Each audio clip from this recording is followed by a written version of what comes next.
a good nurse or a good doc walks into a room, walks out. What percentage of the time after evaluating the patient can they tell whether or not that patient needs to be admitted?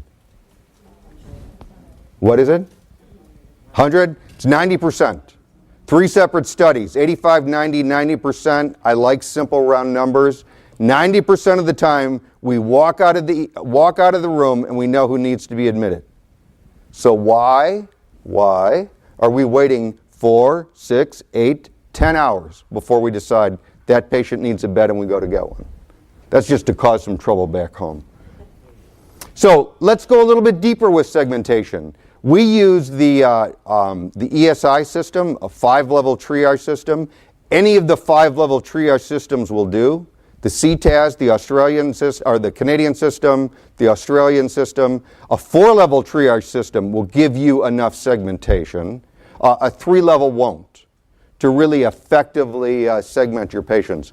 So for those of you who aren't familiar with the ESI system, I've laid it out here. The things, if you're mapping this out, you'll want more detail. But if you're sitting in the audience, all you need to know is 5 means, if you're a 5, you're not sick. You just need an encounter with a doc or a mid-level and you can go home. If you're a 1, bad sick, bad hurt, something bad's going to happen.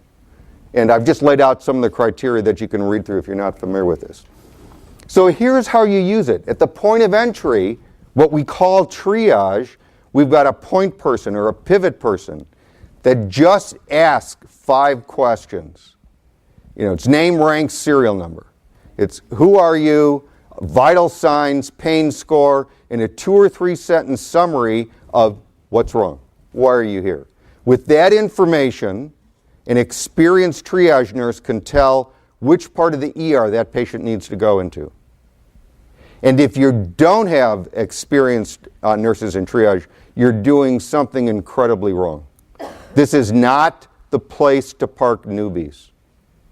The Holy Trinity, or the 3 stooges, pick your metaphor, the Holy Trinity that runs a department well, the triage nurse, the flow nurse, whoever that is, charge nurse, patient flow coordinator, and the doc.